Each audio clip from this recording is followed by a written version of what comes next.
Ang pangako mo, Hitano. Pakakawalan niya si Ibarra. Sisiguraduhin mong buhay siya. Ikaw, Ibarra. Ayoko na makikita ka. At ayoko magkakaroon ka ng kahit na anong kaugnayan kay Elena. Naiintindihan mo? Nasaan ang medalyon? Nasa akin. Ano ba talagang balak mo sa medalyon? Pupunta ako sa mundo ng mga tao at susunduin ko si Mira. Siya ang gagamitin ko laban sa sarili niyang ina.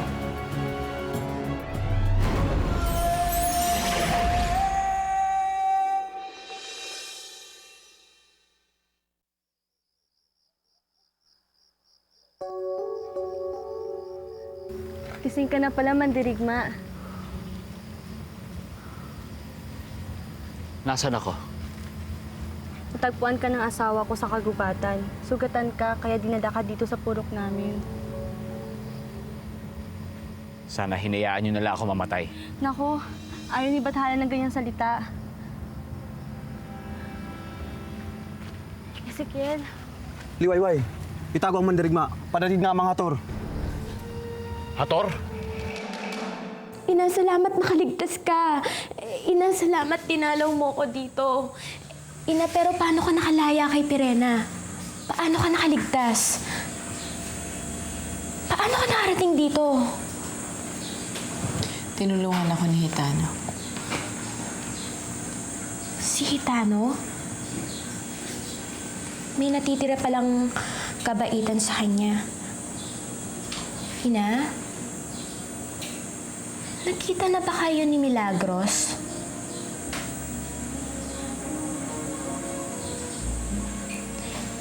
Ang ibig kong sabihin, nagkita na ba kayo ni Lira? Nasa Encantadia na siya. Kasama niya si Ashti Danaya. Hinahanap ka niya. Nagkita na ba kayo? madalas na dumaan dito para uminom at kumain. Hinahayaan na namin sila para walang gulo. Pakiusap ko lang, Mandirigma. Magtago ka na. Baka magalit sa amin ang mga Hator kapag nakita ang kilpkop ka namin.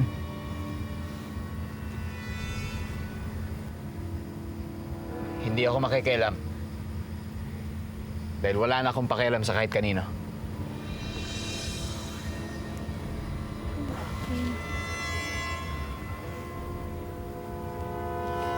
Ano gagawin natin papunta ng mga Hator?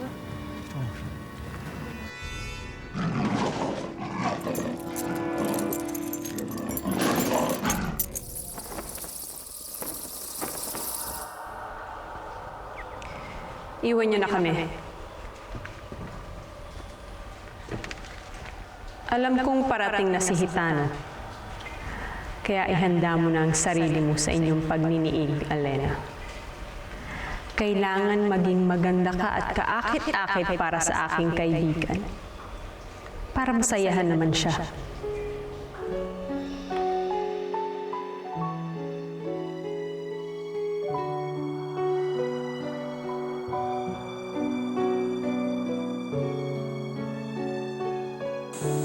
Hinahanap ka nila. Hinahanap ka ni Lira.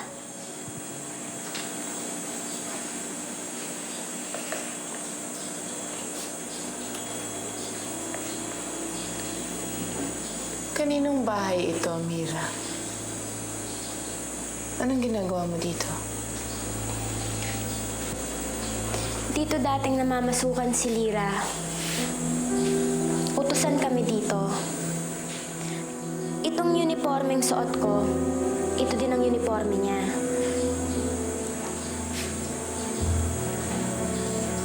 Matagal bang nanilbihan dito ang anak ko? Hindi. Pero masaya siya dito. Siguro dapat hindi na lang siya umalis dito. Sana hindi na lang siya napahama. Anong ibig niyong sabihin?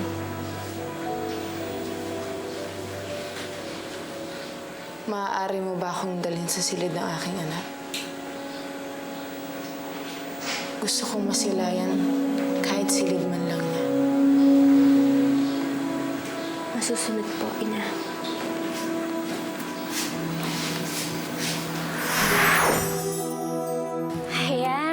kailangan kahit paano kumain ka na, hindi ka tulad kanina.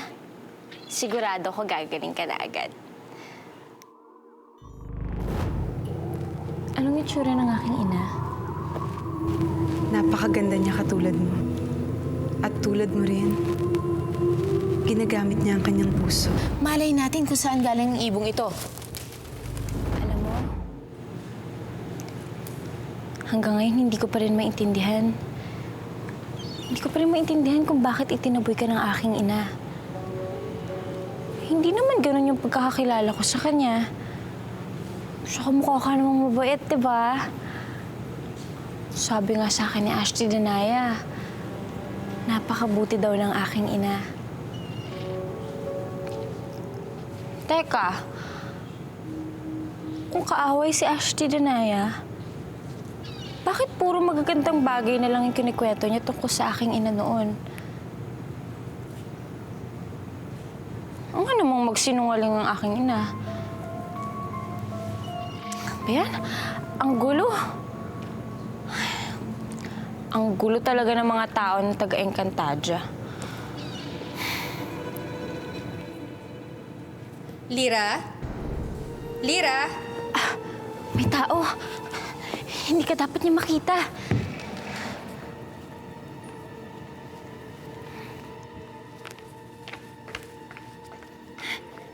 Dito ka lang, ha?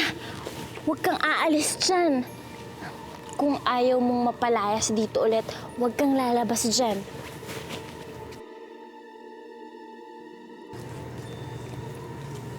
Lira? Pirena. Mahal kong pamangkin.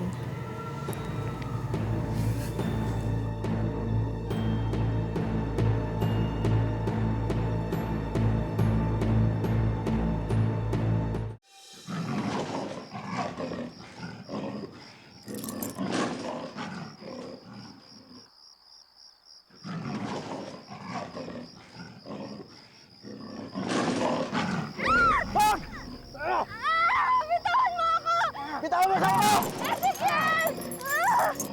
Bitawan mo! Bitawan mo sa ako! Wala na kayong ginagalang naman nila lang!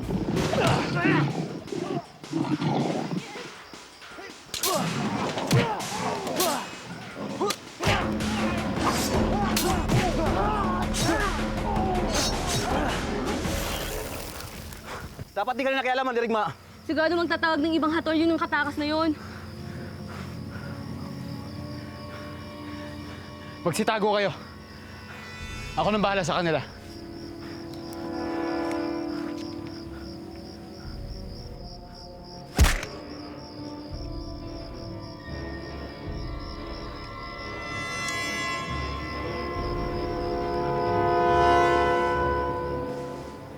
Natutuwa ako at nagbalik ka na sa amin.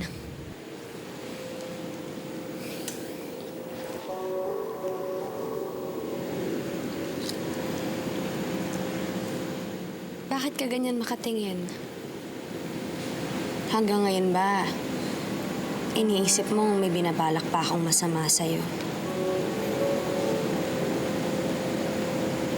Akala ko ba na ipaliwanag na sa'yo ng iyong ina na kaya lang ako naging masama ay dahil kay Danaya.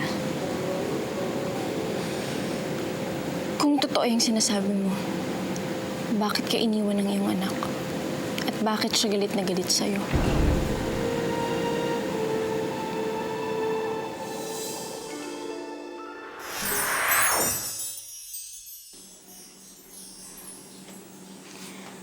Ina, ito ang aking silid. Ito rin ang silid ni Lira dati.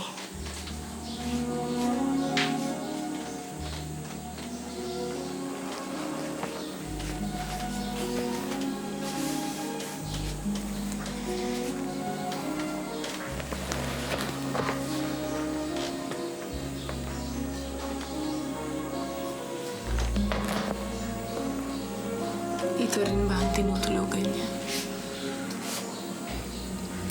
Oho. Alam kong Medyo may kaliitan siya. At di maganda. Hindi tulad ng silid ko dati, Ina. Ngunit, kung tatanungin niyo ako, Ina, mas gugustuhin ko na dito.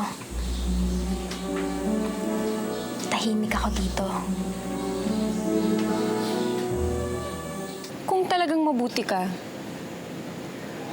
bakit ka iniwan ni Lira? At bakit ka niya kinususuklaman?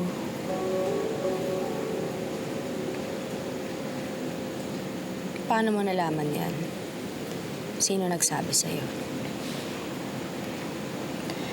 Nasabi to sa akin ni Lira bago siya pumunta sa mundo ng mga tao. Pero bakit iba yung pagkakasabi niya sa akin?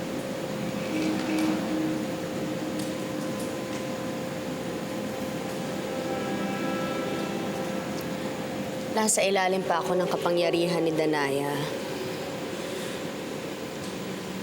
Nung umalis si Lira, tulad mo, biktima lang ako ni Danaya. May mga gamit pa bang naiwan dito ang anak ko? Oo, Ina.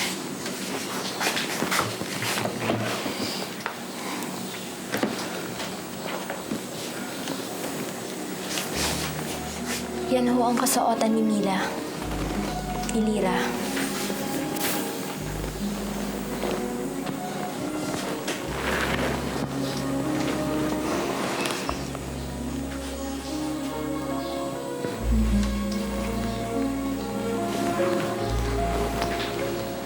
Ikinalulungkot ko na hindi pala kayo nagkita ni Lira. Kung may magagawa lang sana ako.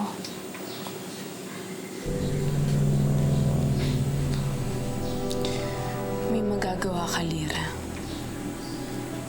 Malaki ang maitutulong mo sa akin.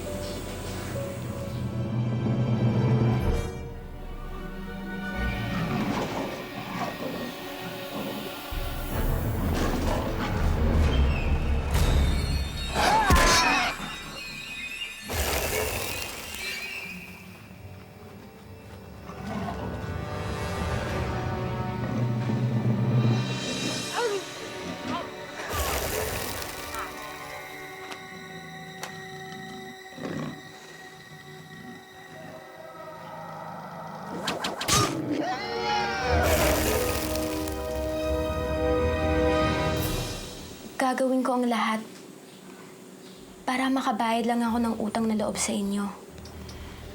Kung ganun, sumama ka sa akin. Bumalik tayo ng Encantadia. Kailangan natin iligtas si Lira. Sumama ka sa akin ngayon din, bumalik na tayo ng Lira yun.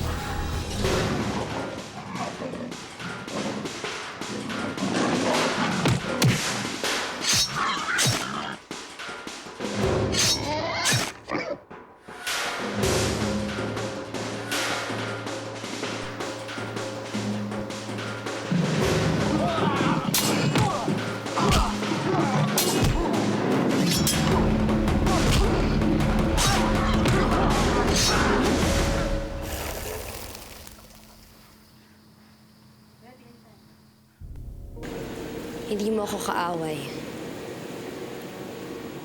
Kakampi niyo ako ng iyong ina. Ang mga kaaway nasa labas ng Lireo. Nandito ako para protektahan kayo. Dahil hindi ako makakapayag na may mangyaring masama sa inyo ng iyong ina. Maniwala ka sa akin.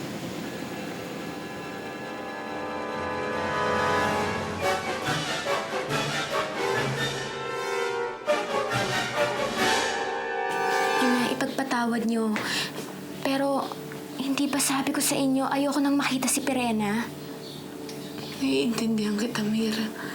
Ngunit kailangan ko ang tulong mo dahil ikaw lang makapagliligtas kay Lira. Makapagliligtas kay Lira? Anong ibig mong sabihin?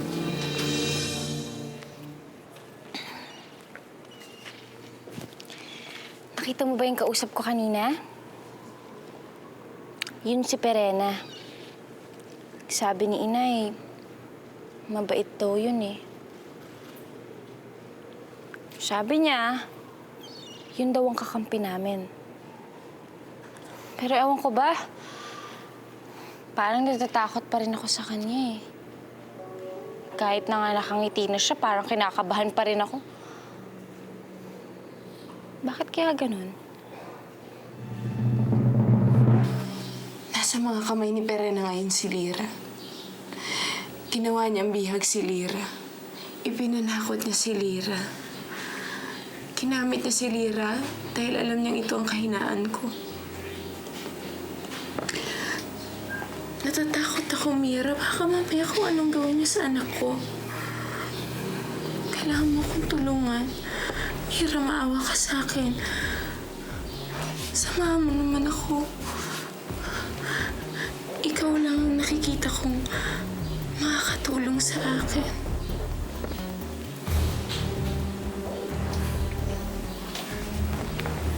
Huwag na kayong umiyak, Ina. Tulad ng sabi ko, tutulungan ko kayo.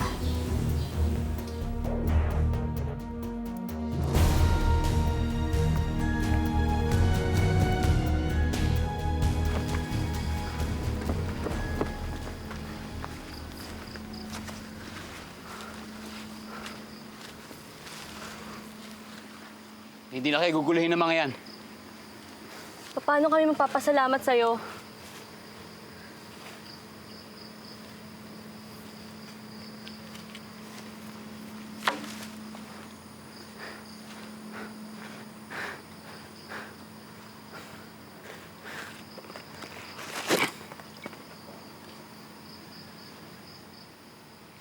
Alak lang ang kailangan ko. Gusto ko lang makalimot.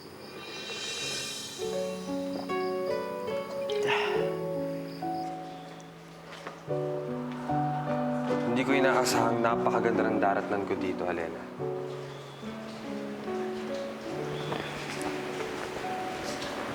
Sa wakas,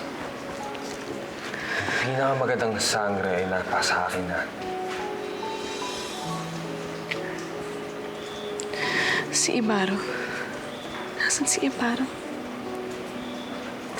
Tulad ng hiniling mo sa akin, pinalaya ko na siya. Pero hindi na natin siya dapat pag-usapan pa. Dahil itong gabing ito, para sa atin. Gusto ko maging maligaya ka.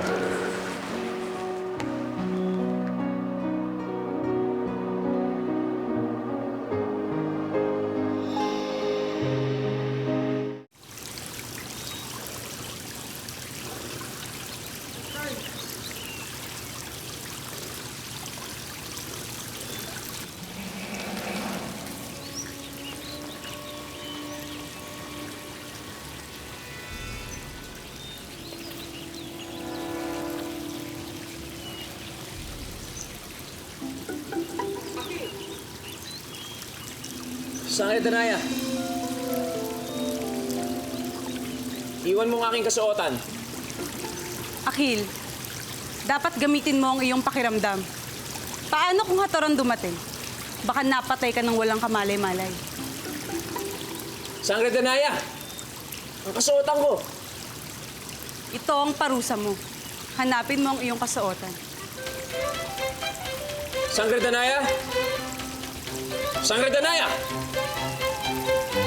Sangre Danaya, pakiusap!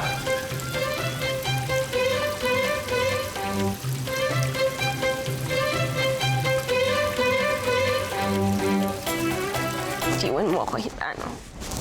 May usapan tayo, Alena. Binuhay ko si Ibaro, kaya inaasahan ko tutuparin mo pangako mo sa akin ngayon. Kinikilala na kitang asawa, Hitano. Nais ko lang sana, bigyan mo sana ako ng konting panahon para mahalin kita. Panahon para mahalin mo ako? O panahon para makatakas ka ulit? Takasan man kita, nakatali na ako sa'yo. Yung pala eh. Bakit kailangan ko pa maghintay?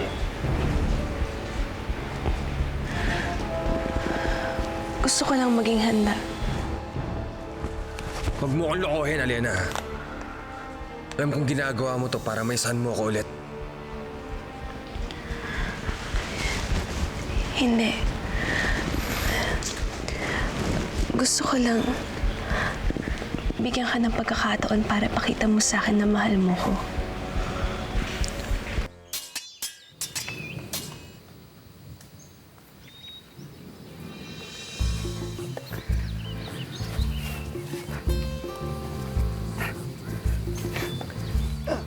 Lakasan mo! Dito, antok! Apeng! Wantok!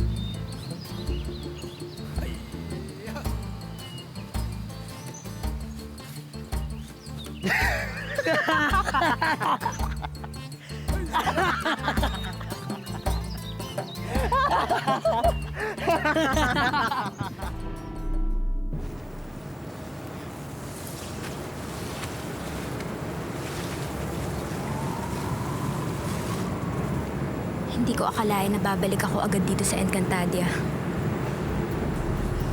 Kailangan makarating na agad tayo sa Lireo. Kailangan makaharap na natin si Perena. Tanganan mo ang aking kamay.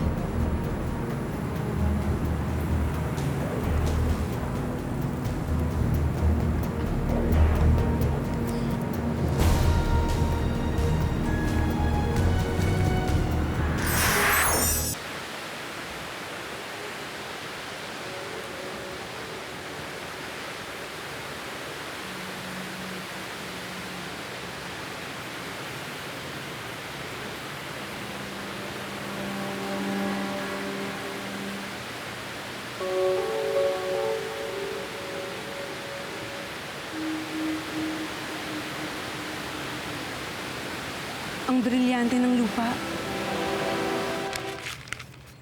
Padala to sa isang hator at ipabigay kay Hagorn. Masusunod po, mahal na Reyna.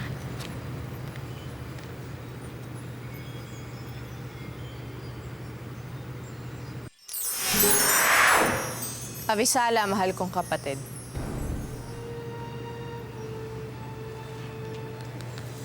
Ano na naman ang ginagawa mo dito, amihan? Hindi ba't sinabi ko sa'yong wag na wag ka nang babalik? Nagpunta ako dito dahil may gustong makipagharap sa'yo. At alam kong ikatutuwa mong makita siya, Perena. Sino naman to, amihan? Si Elena o si Danaya?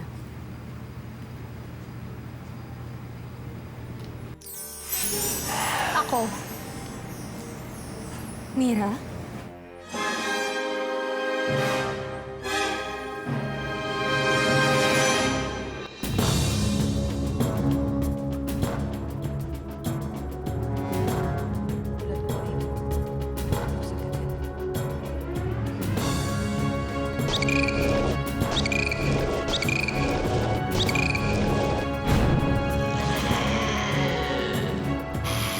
Hanggang dyan ka na lang, Perena.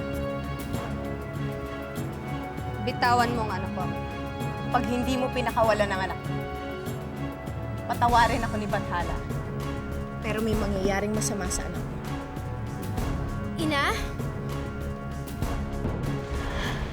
Emre, nais ko pong makasiguro na buhay pa si Ibaro. Sana po ipahintulot niyo na magkita kami ngayon sa aking panaginip. Pagtagpuin niyo po kami ni Ibaro.